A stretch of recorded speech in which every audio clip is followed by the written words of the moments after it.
And I work within the professional services department here at Nearpod.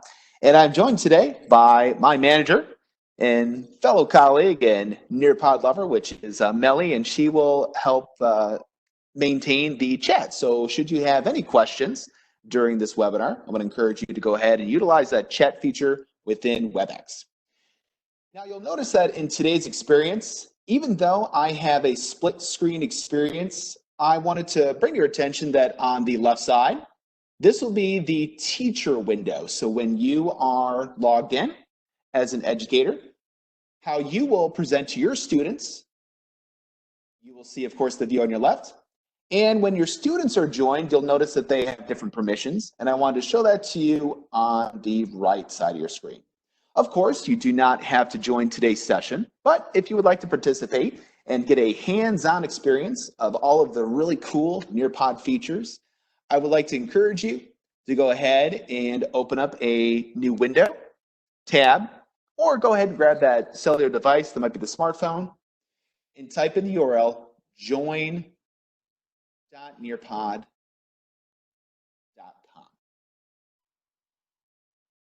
You'll notice that when you go to join.nearpod.com, it will request you to type in a join session code.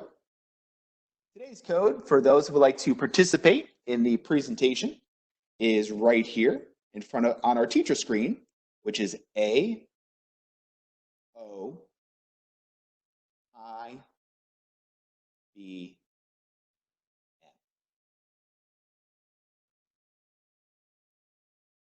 And you'll see that I've already entered in the session code. You'll notice that your students have a multitude of different ways to access Nearpod. One way is just like how you're seeing it today, where students can go to join.nearpod.com and enter in the 5-digit code. You'll also notice that when you launch a Nearpod lesson, you can send them an email, utilize social media or a direct hyperlink. And if your school is utilizing Google Classroom, you can send a link directly into Google Classroom or Microsoft Teams. And by chance, if you happen to use Remind, you can all have a clickable link integration within all three of these options. As I click join, and as others might be joining my presentation today, again, I want to welcome you again to Nearpod. And today our focus is really on engaging your students in home-based learning. Amplify your virtual classroom with the power of Nearpod. My goal for today is to show you exactly what the student experience as well as what the teacher experience would be like when you are running a lesson in virtual learning. I will explain the different ways to launch a presentation towards the end, but keep in mind what you will be experiencing today is a live lesson. A live lesson is where you have control over the path and pace of the presentation. So what you'll notice is that as I move forward in the presentation, you will see that the student screen will move along at the same pace that I am moving. Now, this of course would be corresponding to synchronous learning, just like in the classroom, where if we want to have direct instruction, or if we want to lead the conversation, we can launch a live lesson code, and in so doing, we can control exactly what students see on their screens. Now keep in mind that you also have the power in Nearpod to lead an asynchronous experience, or to give students the power to move forwards and backwards through a presentation. That is known as a student pace code. And I will certainly show you both codes as we move forward through the presentation today. As we enter into the presentation, you'll notice again that I am running a student view on the right side and a teacher view on the left. And this is simply for demonstration purposes when you are working with your students, and if you so happen to be running a live lesson code, you will just have your teacher screen open. You'll notice that I have different features on my teacher screen that is different from the student screen that you see on the right.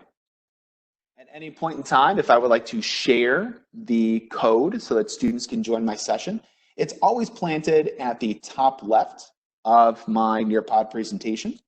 And when I click on it, you'll notice that it brings back up those sharing options. In the end, when I am done with my Nearpod presentation, you'll notice that I can click on the word Nearpod and I can end my session. Now, the reason why you would want to do that is because in Nearpod, when students engage in the different activities, whether it's a live lesson or student-paced, all of that rich data gets placed into your reports. And an easy way to differentiate your data by different classes or even possibly blocks that you might be teaching is by ending your lesson and launching a new one for the next class or block that you teach. You'll also see that there is a toggle switch. So when you are working with your students live, you may want to demonstrate for your students as to how to engage in different activities. I will do that by utilizing the Student tab over here. However, remember, you can do that live at any point in time when you are inside your teacher account. How you navigate the presentations, you notice that you can click on these arrows left and right to go single slides.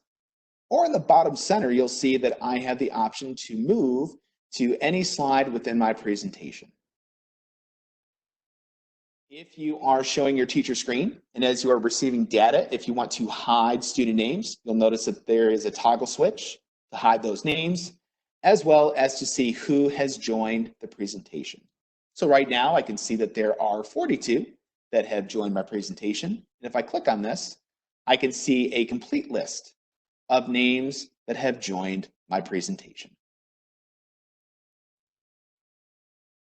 As we continue today, you may want to have notes and you may want to experience a presentation on your own.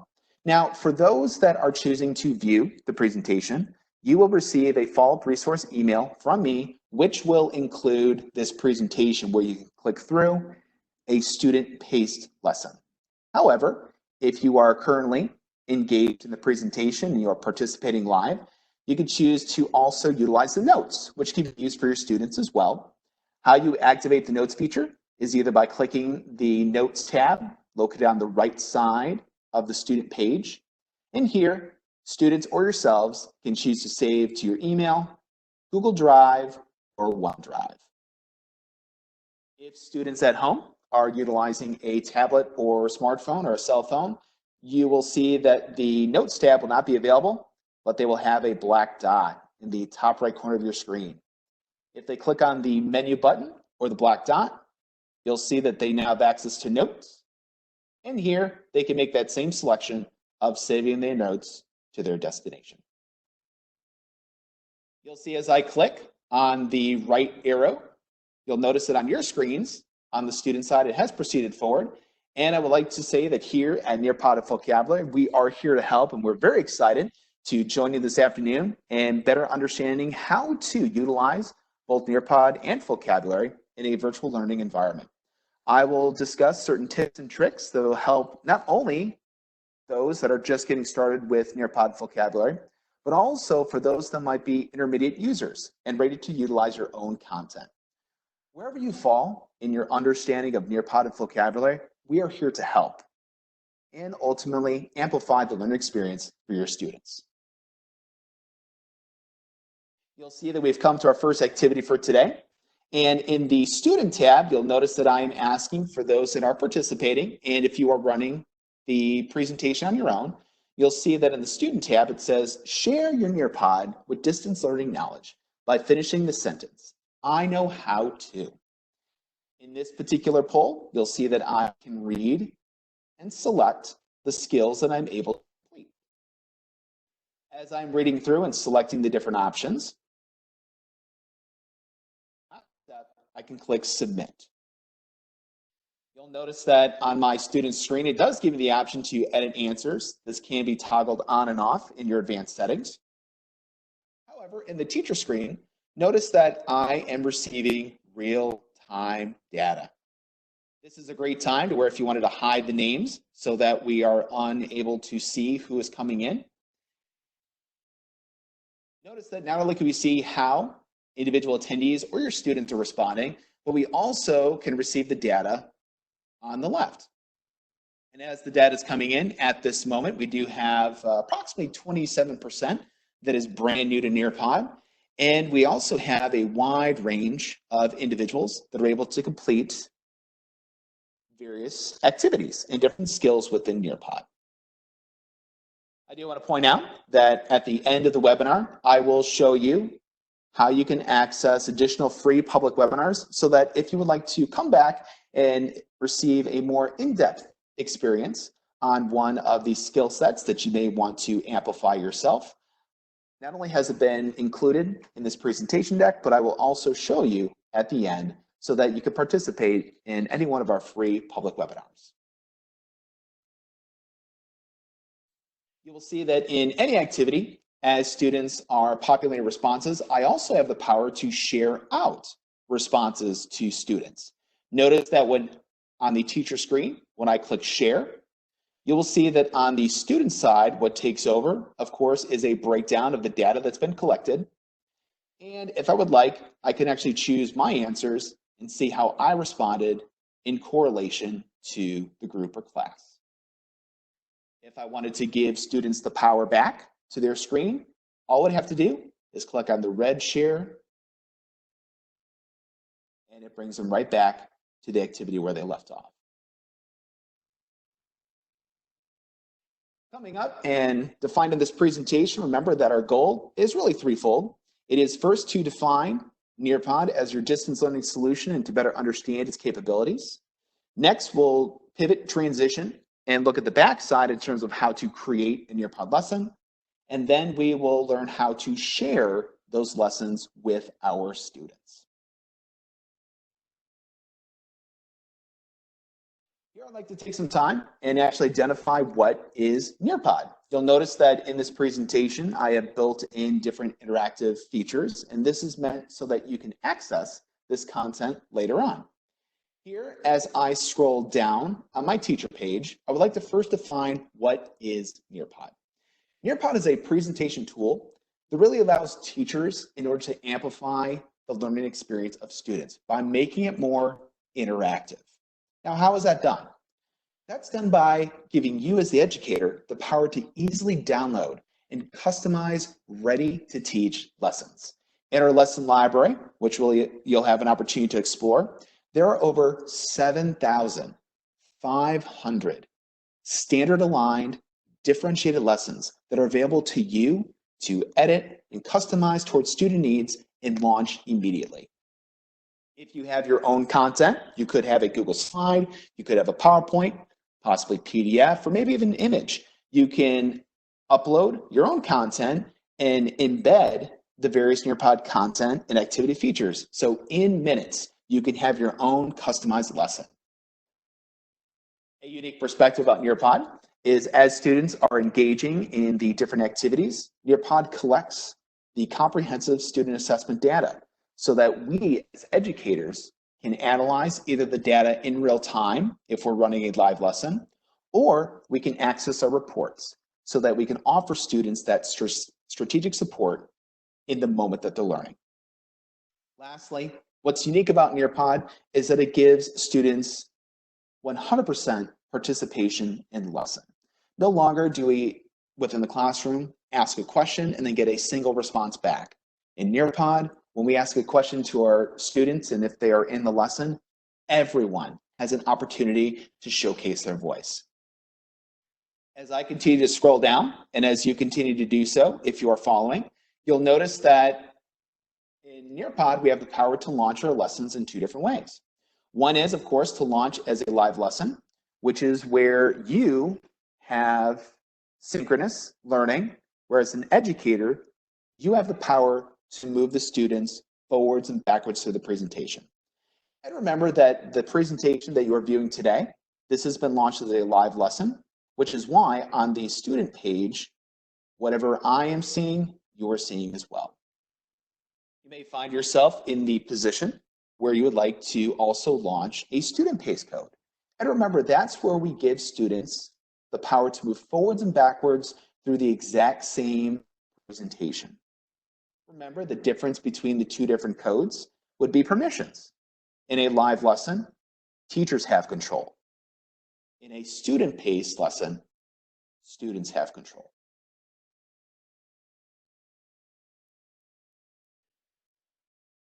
As you come back to your notes, you may find this particular video to be useful, which is to define what is Nearpod.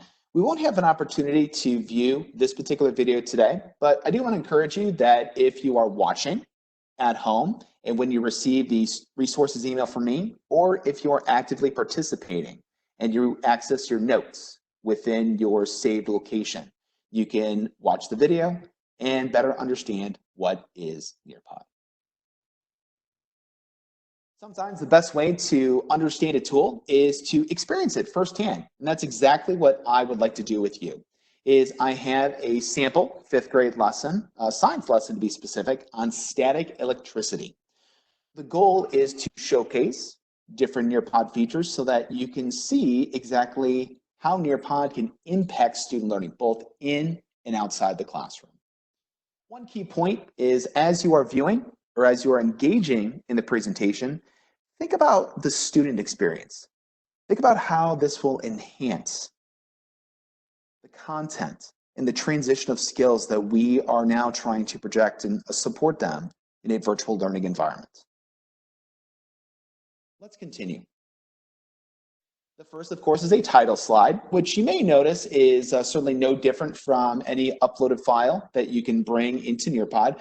But one key difference, you'll notice that when you upload content, or if you have content slides that have been downloaded from the Nearpod lesson library, you can embed both audio and a recorder feature. Here, if you would so choose, you can actually click the play button and hear my voice reading the title for static electricity. You'll notice that in today's presentation, there are a multitude of different ways you can embed audio. I will also show you Immersive Reader that is available within certain features in Nearpod that will give students the power to have the audio track read to them and translated for them as well.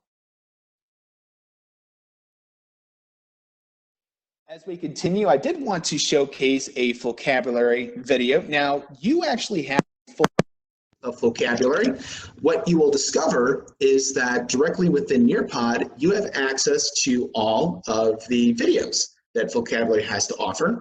This is an example of vocabulary. And for those of you that might be unfamiliar, vocabulary is a method and delivery in order to showcase standard aligned K through 12 content using hip hop and R&B music to deliver that information to students. Here you'll see as I click the play button, you'll notice that the customized rap video is going to help deliver information about static electricity. Yeah. Static. Yo.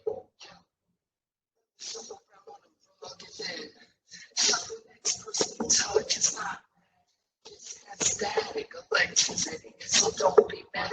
Yeah, mad is the name for atoms, small as sea. Look at the people inside them, just follow me. An atom has electrons, super small. I'm gonna be the three main parts. Electrons are positive, electrons are neutral, electrons are negative. It's crucial. I'm going to pause the video there. I also wanted to show that if students are showing, or if you yourself are showing the video, possibly live during a virtual conferencing tool, you can actually click the speed and adjust the speed. So for me, it's possible that you wanted to maybe customize it and slow it down for students. Again, there are 3 different speeds. There's the original track, maybe one that's slightly slower, and one that is slowest. You can make those choices when you are presenting the video to your students.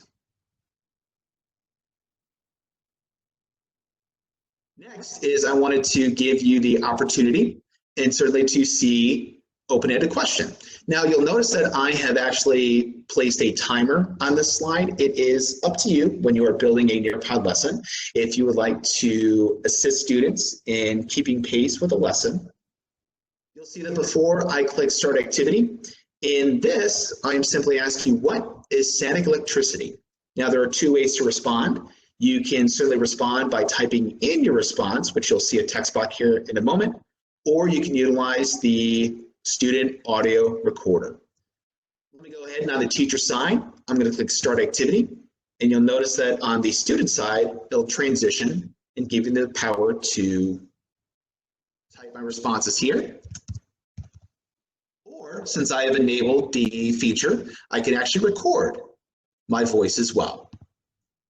This is a sample recording of an answer from a student. You'll see that if I was a student, I can click submit. And when I do click submit, it will show up in my reports to where I can see how students are responding. And also, if they have a audio feature like I just added right here, I can play it here within my teacher screen and then also access that information later in my reports.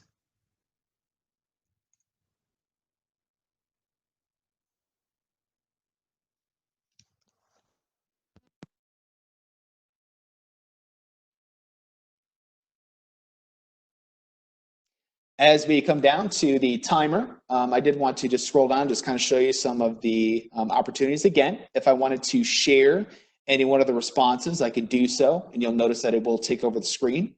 Also notice that when I am sharing student responses, notice what is missing.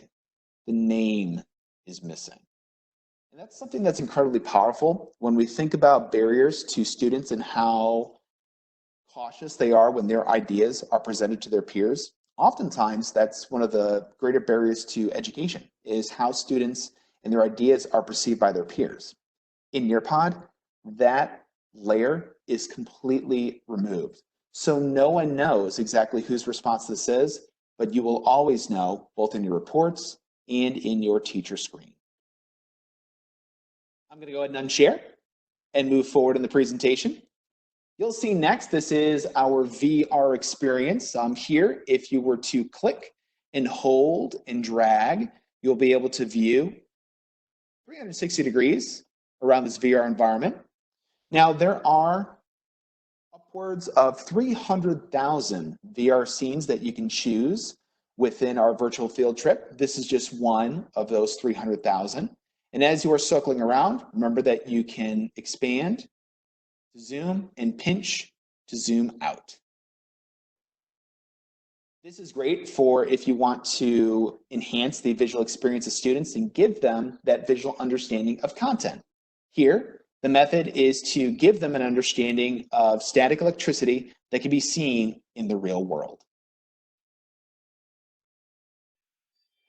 As we continue, we come to one of my favorite tools. Now you'll notice that on the sample student side, you'll see that the question has taken up half of my screen. If that is the same experience for you or your students, you'll see that there is a blue tab right here that'll minimize the question. What I would like you to do is to go ahead and select those terms with the correct model. Now, if you're watching at home and you're curious how this tool works, you'll notice that if I start with neutrons, I then would locate the neutron model. Now, you'll notice that that is a wrong choice. However, when I select the correct choice, you'll see that it'll turn green.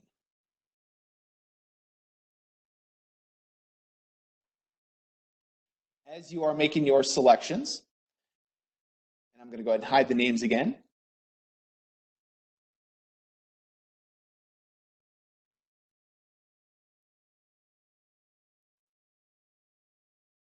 Notice that I receive real-time data that is coming in. This is great because this is a way, again, that you can assess students in the moment that they're learning. I've actually been in trainings before where teachers have taken them, let's say, 10, sometimes 15 different tries.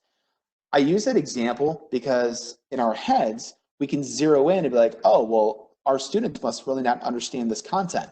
We then can open up, offer maybe a virtual conference directly with them, or if there's a small group that really needs some remediation with content, we can base that off of the data as they are engaging in the different activities in Nearpod.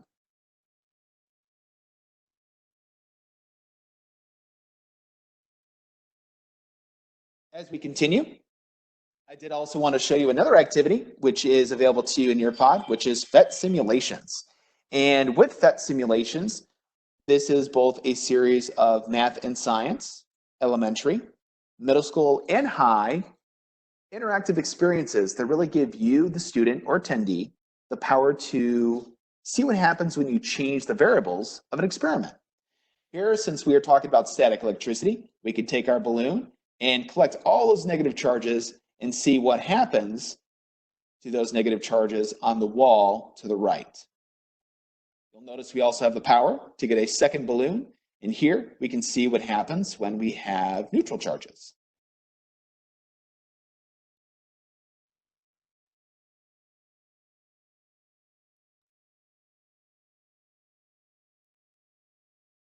As we continue forward, I would also like to show you one of our more popular features, which is Draw It. I am going to go ahead and minimize that question just so you can see the entire canvas. Now, when you are building a Draw It feature, and before you launch with students, you do have the power to add a picture, just like you see here. I just simply searched Google Safe Search and uploaded an image that best represents the question that I have embedded. Now, Draw It is unique because it gives students the power to showcase their voice in the method and mode that they would prefer. What do I mean by that? You'll notice that in the bottom, I have the power to draw using the pencil tool. I can draw my response. I have the power to highlight in the event that I want to highlight maybe certain content on my image. For those that would prefer, I can type in maybe a sentence or two and move that particular text box anywhere on my canvas so that I can provide that information. I can also search for images. Here you'll see that I can use Google Safe Search, where I can type in really any key search word. For this sample, I'm going to type in practice. And I'm going to go ahead and bring in this sample here. You'll see here that I can resize and ultimately transform as well. You'll see that if I want to make adjustments, I can ultimately utilize the eraser, which will give me the power to erase the drawing marks. I can undo, redo, clear my canvas, and if you would prefer to lock your tools in the bottom of your page, you can click the locking tool. You'll notice that as I come back over to the teacher side of things, you will see that as I submit my student response, in Draw It, I can actually receive in real time the status of the student drawings. So if students have submitted their work, it will be green. And if we have students that are in progress, you'll notice that it is yellow. And what's great about this is that we actually get a live look in to see how students are designing and creating the responses within Draw It. You'll see that just like before, if I wanted to share my response, I can click on it and click share just like before, or I can toggle through each and every one of the responses so that I can preview before I share. Keep in mind that if a drawing is in progress and hasn't been submitted yet, you will not have the power to share.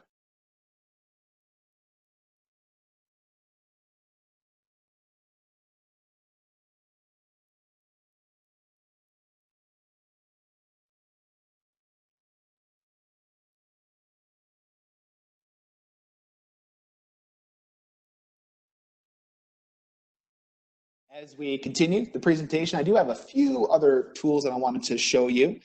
And with this, I'm actually going to move you back and forward so that you can actually activate the tool that I'm going to show you, the integration of Immersive Reader. Now, you'll notice that at the very top of your drawing, you will see a white circle with an open book and microphone. You'll notice that embedded in certain activities within Nearpod, you can actually toggle on and off as a student various reading strategies. Here, as a student, if I were to select the Immersive Reader, and I'm going to expand my window just a little bit so we can see it a little bit more clearly, you'll see here that it has actually taken the question and has embedded it into Immersive Reader. Now here you'll see at the top right, I have a series of different options that I can use to help me engage in the reading passage. Notice that under text preferences, which is the AA, I can choose to make my text larger or smaller. I can increase or decrease the spacing, as well as change the font style and theme, which is the background color, in real time.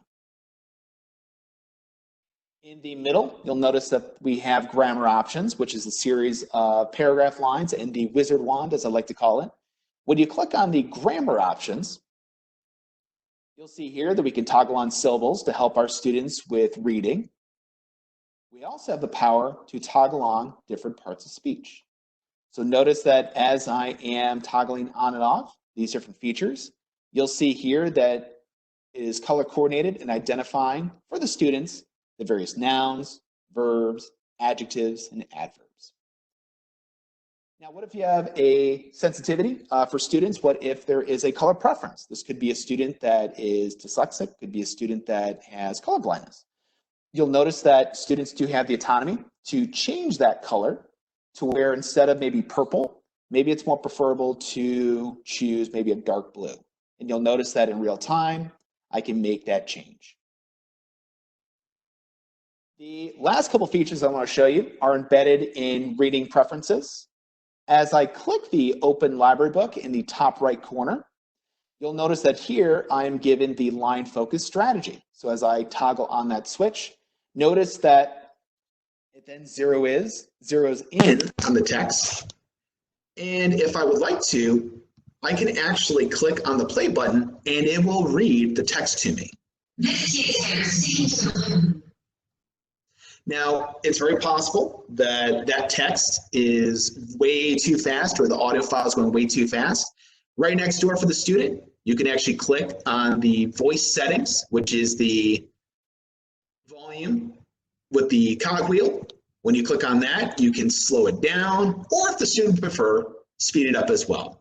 And notice that for the voice selection, you can change it from female to male or male to female.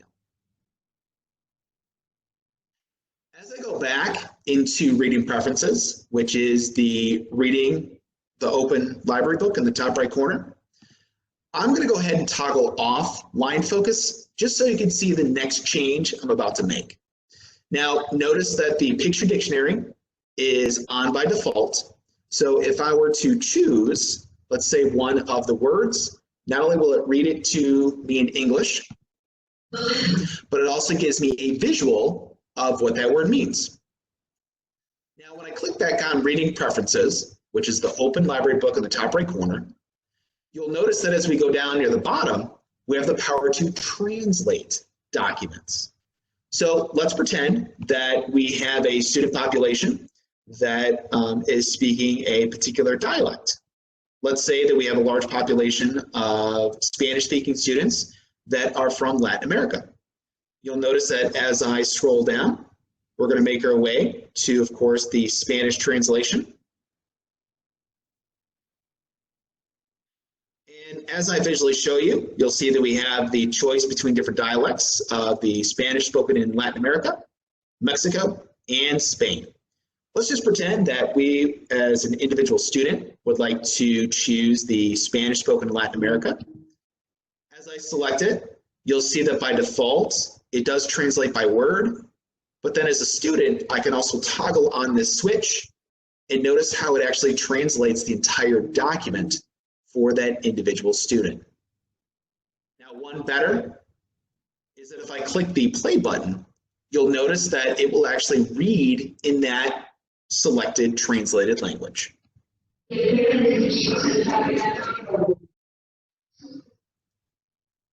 notice that just like before, when I select a word, this time, since I've already translated the document, it does give me the translated language on top to where I can hear it, and also the English enunciation of the word. And you also have the picture dictionary as well. You'll notice at the top, I can toggle between Spanish and original, which would be, of course, the original language of the slide. In order to exit, you would need to press the exit arrow, which is located in the top left. And as you hover the black arrow, it will say exit. And when you click exit, it will take you back into the presentation where you can continue. I'm going to go ahead and plug back in my microphone. And I would like to continue the presentation so I can show you the back end as well. I also want to spend some time and show you that since you have full access to Vocabulary, remember that you can simply send your students directly into Vocabulary, where you can assign lessons directly to students, where you can customize and have additional features. Remember that the video that you saw today directly in Nearpod is from the Vocabulary video library. But when you go out to Vocabulary, you'll see that you also have access to a multitude of additional tools. Here you'll see that you have access to Vocab Carts, which allows students to simply type their responses here. And when you click Save, you can also choose to draw a response as well. Again, very similar to Draw It, but really the whole idea behind it is to transition students from just consuming content to now creating and showcasing their understanding of content. As I click Save and just click the exit as I am showcasing the different tools, you'll notice the next in the list is the Vocab Game. Here, this is really cool for students. What this does is that you have pre-created content of different questions, where as students get the questions correct, they actually build a beat. Just to give you a sample, as I click Start, you'll see here that there is a beat that is going on. And let's pretend that I thought that the answer was neutrons. You'll notice that it is wrong, and you'll see that it actually corrects me by telling me it is conductors. If the answer is correct, it will turn green and allow you to continue to build your beat. As we move down, we do have other features that are built into Vocabulary. One is read and respond. So if you want to check reading comprehension of students, here's a great way to do it. You'll notice that, again, built into Vocabulary is you have a passage that is supported and certainly in line with static electricity, and students would then just simply select what they believe to be the correct answer. Here, as I'm reading, I just simply click A, and when I confirm the answer, you'll notice that the correct answer is B, and shows me what I responded. As we move on to quiz, you'll see here, this is a little bit different. In quiz, you actually won't get to see your results until the very end. But again, this is a way to have content that is pre-created to where you can use it to reinforce and allow students to practice the various ideas and skills that we are teaching within the content. You'll notice that as I select each option, I can then choose to submit by clicking Next. And it will move on to the next question. Lastly, you may notice that there is also the Lyric Lab. And in the Lyric Lab, it is a little bit different from the different tools that you'll notice within Vocabulary. Recall again that the tools above, video, Vocab Carts, Vocab Game, Read, Respond, and Quiz are all pre-created content. But here in Lyric Lab, this gives students the power to create. So here you'll notice that I have the vocab words that are associated with static electricity on the top right. And as I am writing my different lines, my song that I'm creating, the goal is to incorporate the content, the vocabulary terms, within my own personal rhyme. You'll notice at the bottom, I can get really creative and I can choose a backtrack to where I can actually wrap my experience to the class. As I come back to the main presentation, I would like to move it forward just for a second, and I want to talk about different assessment pieces. So you'll notice that in Nearpod, you do have the power to certainly utilize the quiz feature, which gives you, again, the power to assess your students. Here, just like the poll, you simply select what you believe is the correct answer and choose Next. As I make my way through the quiz, you'll notice that when I click Submit, I am then given the results on the back end.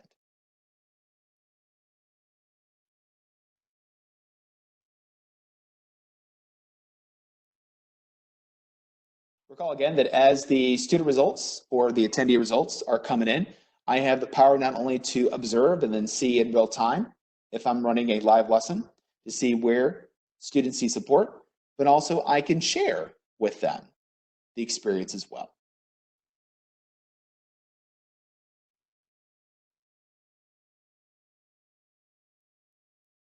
I did have one more feature that I wanted to show you before we transition to the backside of Nearpod and certainly show you the platform and just better understand where everything is in terms of the back end. And it is certainly a popular feature, and that is time to climb. So before I get started, I do want to point out that time to climb is available now in both live lesson and student paced. What it is a gamified quiz. So at its core, this really allows us to assess students where we can gather data and understand how whole classes are trending, or if we want to dive in to specific students and see where students are answering in order to support them.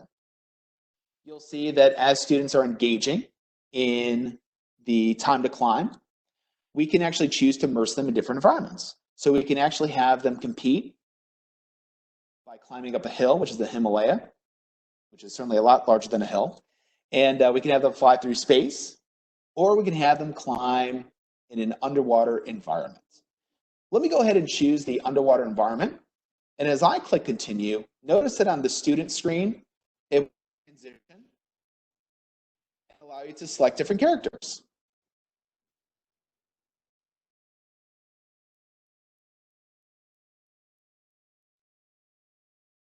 Sorry about that. I wanted to mute that so you can certainly help you out. You'll notice that as you're looking at the different characters, you can select them. And how you navigate is by clicking on the white circle on the right, and that's where it actually gives you full access. Once you have finally landed on the character that you would like to represent you in the game, go ahead and click Start. And as you are coming into the game, allow me to give you a heads up as to what you'll experience in about 10 seconds or so. As the host of the game, I'm going to click Start, and you will see a countdown. Now, I only have 2 questions built into this experience, and it is based upon static electricity. Your goal is to not only answer accurately, but also in the fast amount of time. By doing so, it will actually give you points, which in this competition will give you leverage above your fellow county teachers. I would like to go ahead and give you guys a countdown from 3. Remember, again, we're going to select our character and choose Start at the very bottom. We will start the game in 3, 2, 1. For those that want to jump in the game, make sure you click Start. And let's go ahead and let's get started. I'll go ahead and click Start on my end, and you will notice that the game will begin.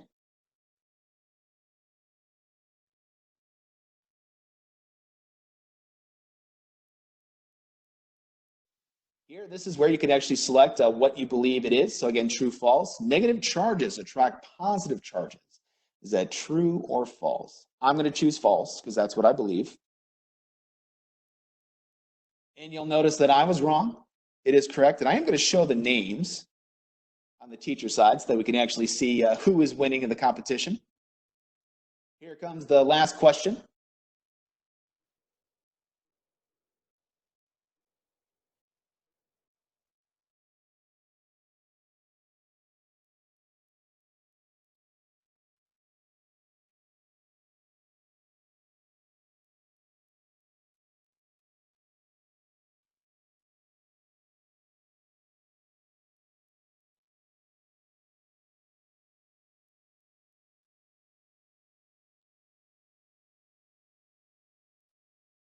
All right, congratulations to Stephanie. Well done, followed by, of course, Sharon. And in 3rd place, we have Will.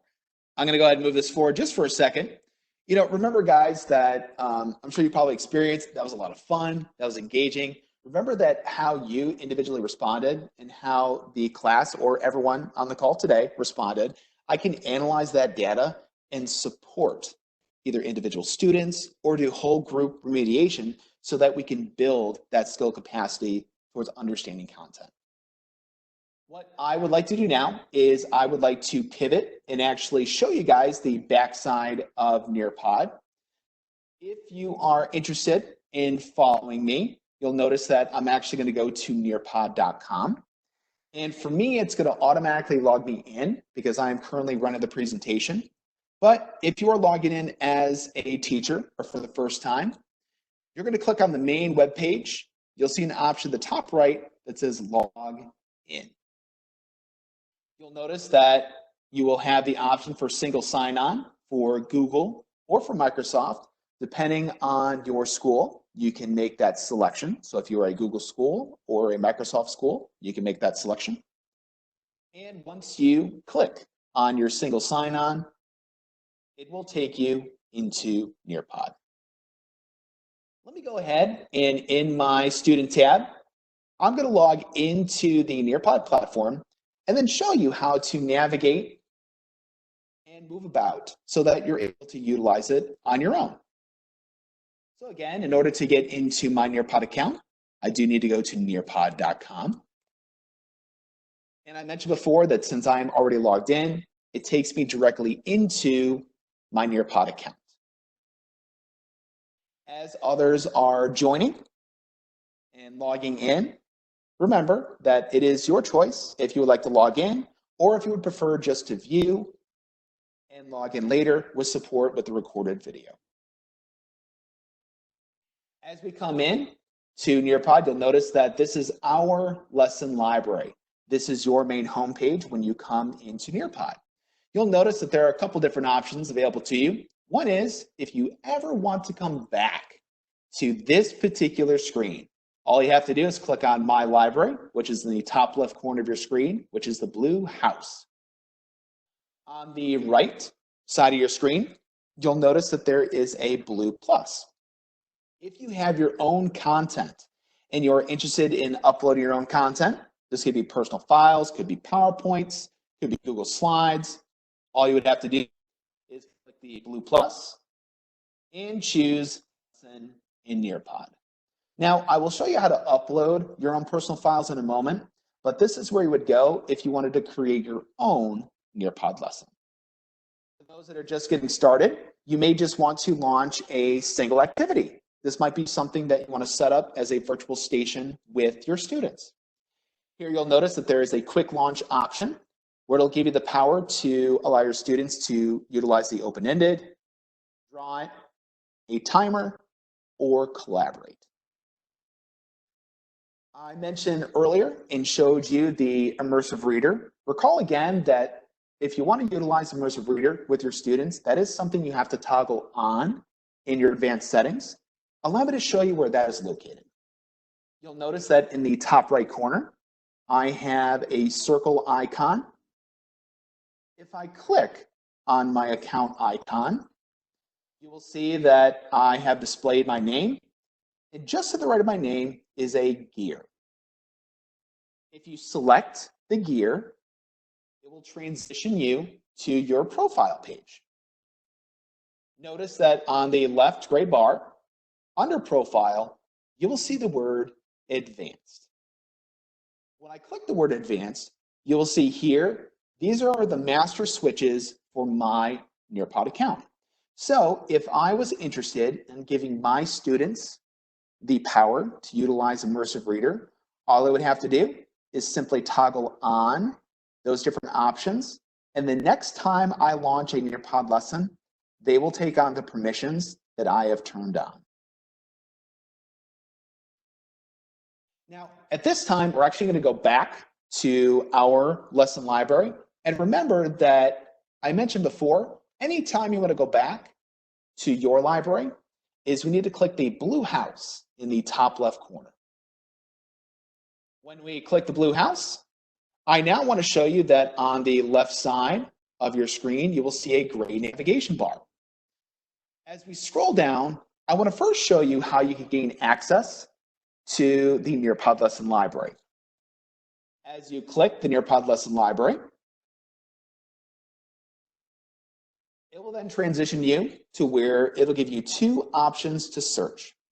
At the top center of the Nearpod lesson library, this is where you can search by keyword. So if you're looking for a particular subject, maybe even a particular topic, you could search by keyword, and what will populate are all of the Nearpod lessons that have that particular keyword in the search.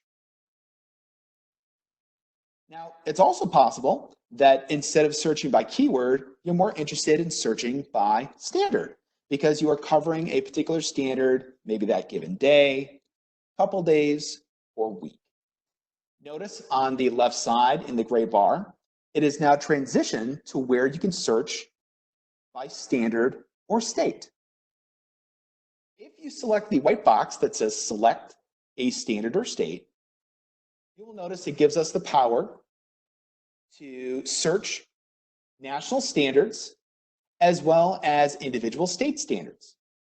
Assuming that we'll be searching the Georgia state standards, we would simply select Georgia. As we do so, the next phase would be to select a subject. For this tutorial, I'm going to choose ELA. After selecting a subject, it will then ask us what grade would we like to select. You, of course, can choose any grade. However, for this tutorial, I'm going to choose 3rd grade. What you will see populate in your window would be your filtered search. So for me, this would be all of the Georgia ELA 3rd grade lessons. And as I scroll down, you may discover that it is quite a lengthy list of lessons. If you wanted to further refine your search by the actual strand, if we scroll down past select a grade on the left side of your screen, you'll notice another white box that says all strands. Here, when you select all strands, what populates are the individual strands of the filtered search. So here, I'm going to choose the very first standard for 3rd grade. As I select it, you'll see that my list of presentations is now reduced to what appears to be 10. If you are interested in downloading a presentation, all you would have to do is select any one of the presentations in your library. When you select that presentation, it will transition to a preview screen. Here, you can see exactly what standards the lesson aligns to. You could also click the blue preview button so that you can see exactly what the lesson entails. Let's pretend that I'm excited and I want to use this lesson with my students. You'll notice that in the bottom right of your screen, you will see the option to add to my library. If you go ahead and click on this button that says add to my library, you'll notice that it will download a copy of that lesson from the Nearpod lesson library to your Nearpod library. Now there's 2 ways to access that lesson. You could very simply choose show in my library, or what I like to do is I like to go back to where I can see all of my lessons by clicking on my library, which is the blue house in the top left corner. When I click on the blue house, remember again, it takes you back into my Nearpod lesson library. And as I scroll down past my folders, you'll see that the very first lesson is the one that I have downloaded from the library. Now you may be curious, how do I launch a presentation? You'll notice that as I hover over that lesson, I again have to launch it as a live lesson, which will create a unique live lesson code for my students. Or I can choose to create a student pace code, which will create a unique student pace code for my students. For this tutorial, I'm going to choose student pace to show you what it looks like in the sharing screen.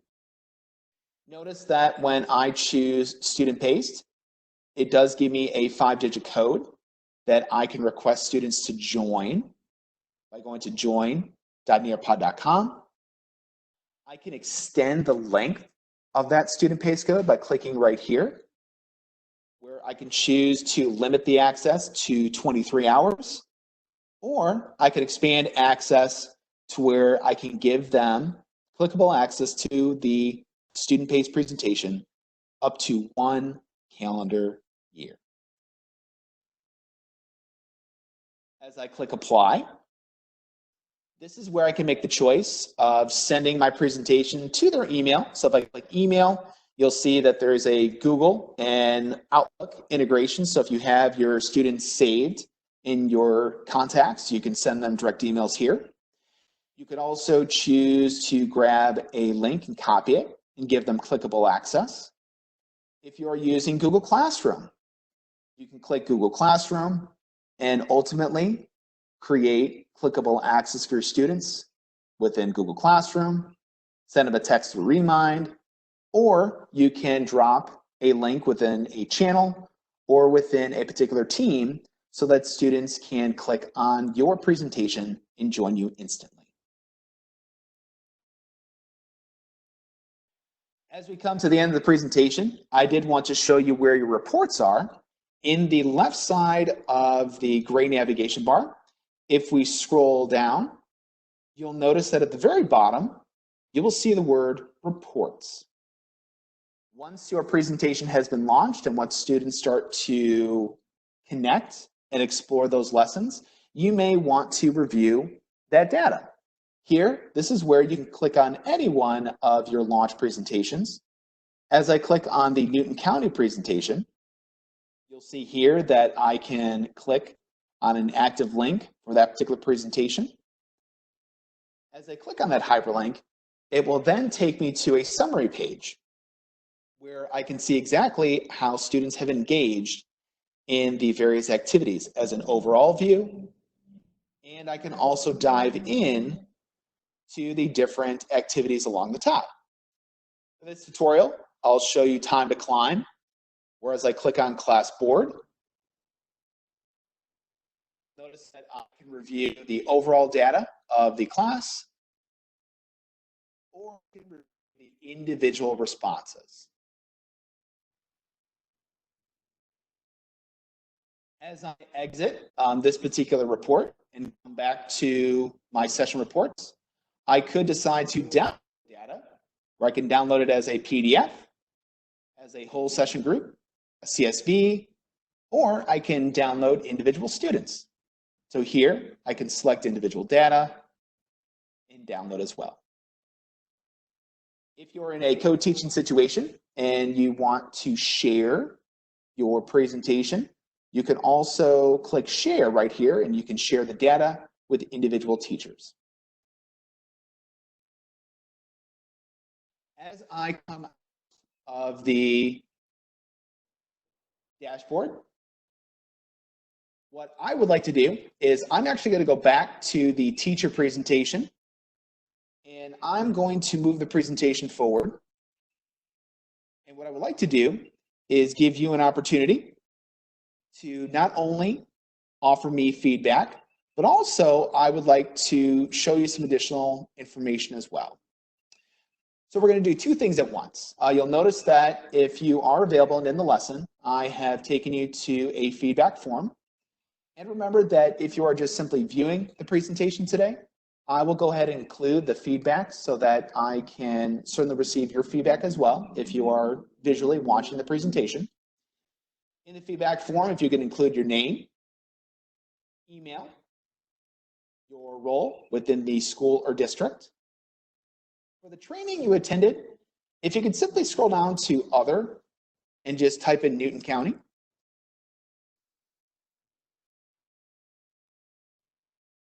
And lastly, for the training facilitator, go ahead and select Fill. Now, as you are filling out the feedback form, I did want to open up the microphone to Kylie and Melly, and if there are any questions that you have been receiving that might be better served for me to show live, I would love to answer those questions right now. Hey, Phil, thanks so much. You did a great job going through all of that. We had some really great questions in the chat. I did just want to clarify one thing because we've had some questions about student accounts. So this isn't so much anything you need to show. But just for everybody's knowledge, within Nearpod, we do not have student accounts. So the students will not be, I see you all talking about going to Canvas and the student accounts being there. Students don't have accounts within Nearpod. They're simply just joining a lesson from that perspective. Now for Flocabulary, we do have student accounts that y'all can utilize. And I see that you guys have mentioned that your Canvas, your students were already there and they were synced. So I did just want to clarify that one bit of things. Another question, Phil, I did explain this, but it might be easier to maybe show, was someone asked if we could switch from a teacher-led lesson to a student-paced lesson for them to be able to view at a later time.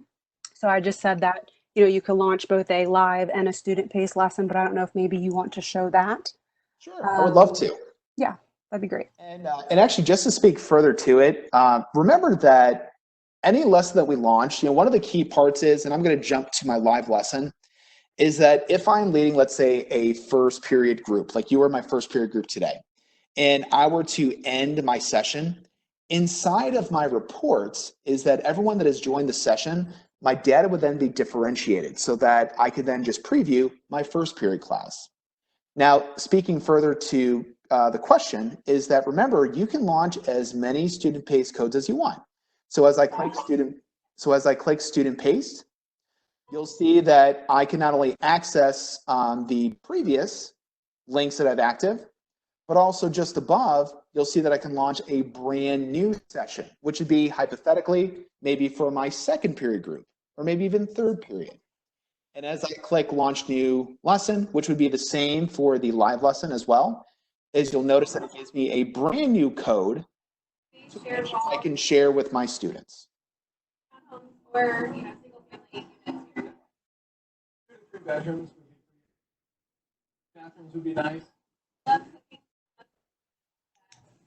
Your microphones. Yep, I was just going to say if everybody could please mute their microphones. And then Phil, there was another question, and I'm not sure if you know much about the Canvas integration, or maybe Jennifer, you might be able to speak to this. Someone posted or asked the question, can we post on our Canvas? We do have a Canvas integration with Nearpod. I'm just not sure what the initial setup of that is. That might have to be done from the district level to get the initial setup of Canvas done. Phil, I'm not sure if you're aware of that, or Jennifer maybe. I can answer that. For right now, we are not integrating it with Canvas because this is a limited trial. But if your school purchases Nearpod, then we would go ahead and integrate it for your site.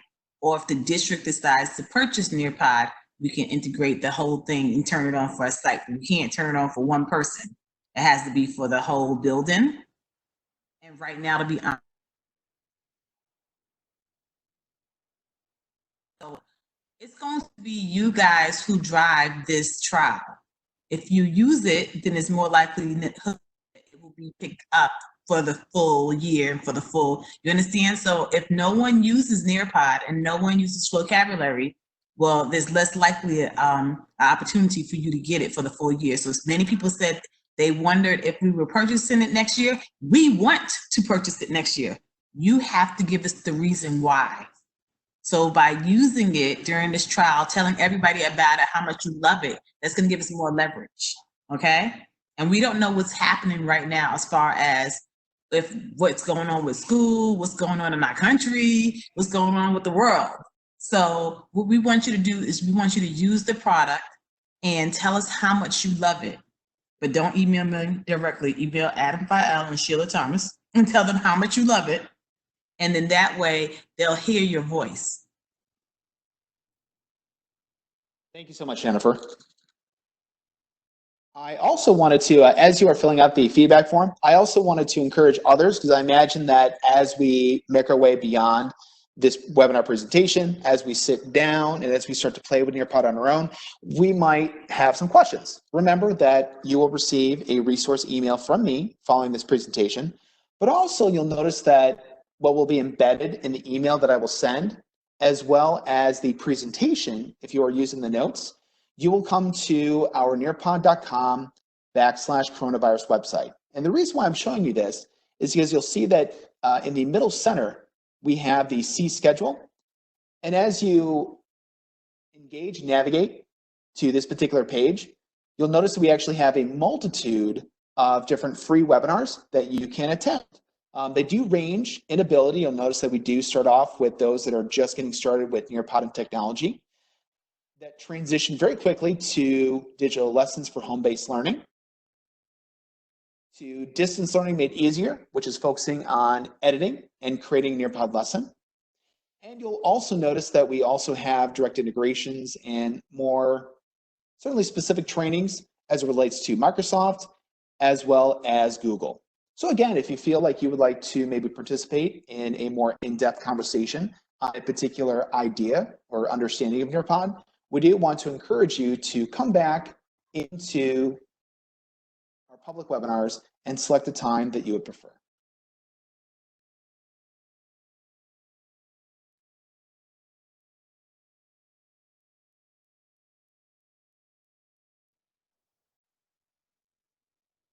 That is great.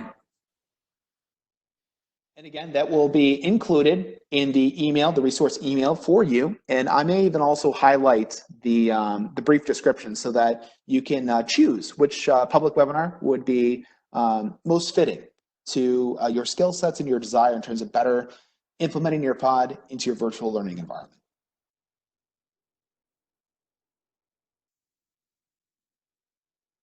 Kylie or Melly, do you have any other questions that I can address live here while we are together? No, I haven't seen any other questions pop up, Phil. You did great. Thank you. Yes, that was great. Thank you so much. My pleasure. And like I said before, is that the